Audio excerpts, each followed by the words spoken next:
Hello, this is Roy, and welcome to Roy's Book Reviews. In this week's video, I'm going to discuss the novels of Stieg Larsson. He wrote 3 novels in total in his writing career. The first one is The Girl with the Dragon Tattoo, and the other 2 are sequels to it. These books were published, I'm not sure if it was simultaneously or in rapid succession, after Stieg Larsson passed away. So he did not get to enjoy the literary fame that he ended up receiving as a result of these 3 books, which each went on to go on the bestseller list and were there for quite some time.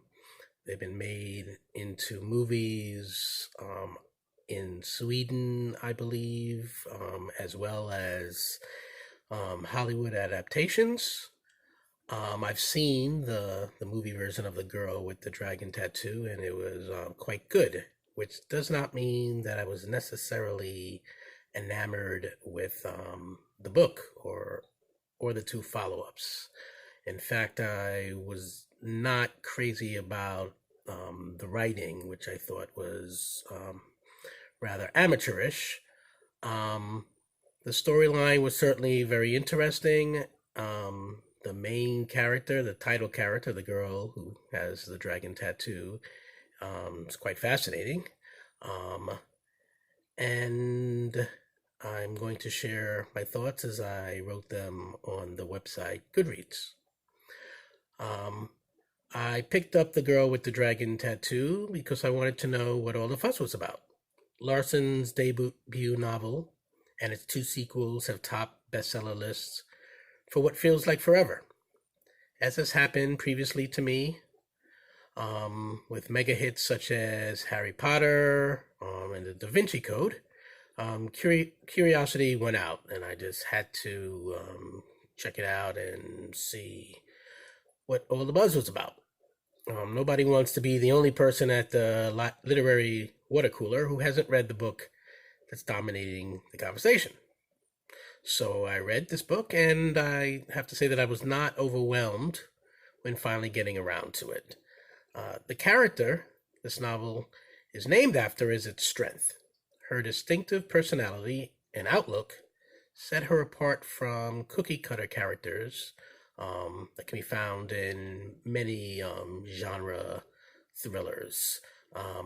But the writing, to me, in my opinion, was mediocre at best, and I think I'm being actually generous there.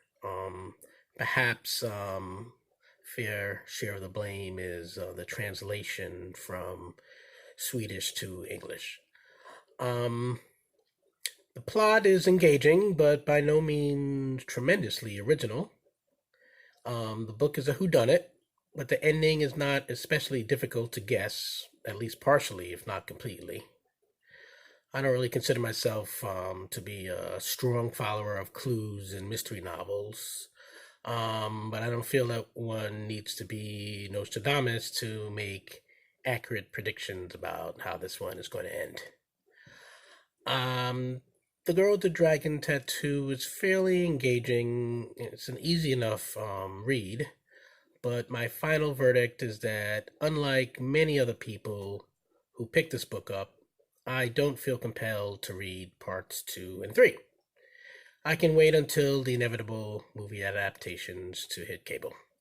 That is what I wrote after reading The Girl with the Dragon Tattoo, but I did end up going on to read number 2 and number 3. The second book is called The Girl Who Played with Fire.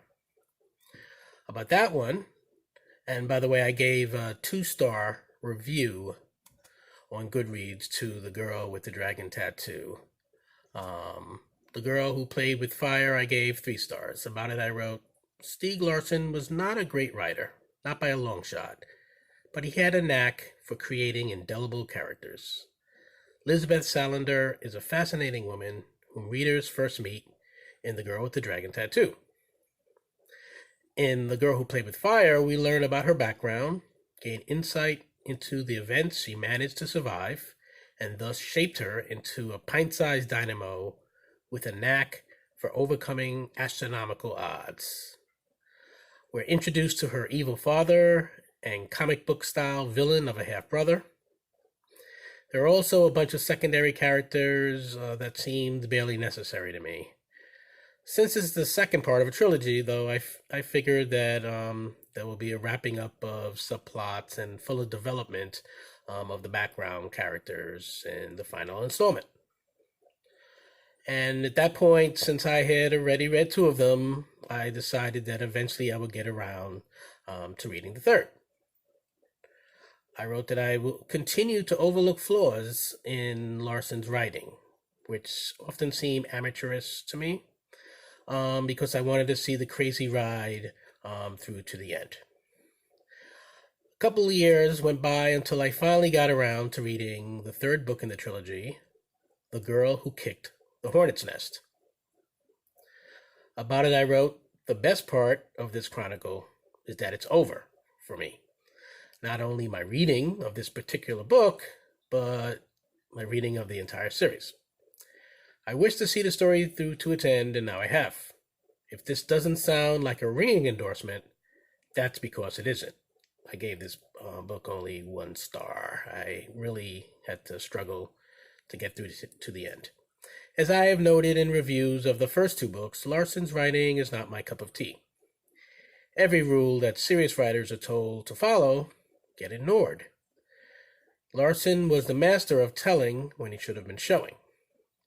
Being that his books are the stuff of genre rather than literary fiction, we're supposed to excuse inelegant prose and dime a dozen formulaic elements, because in exchange we're getting a pulse-quickening plot that has us on the edge of our seats.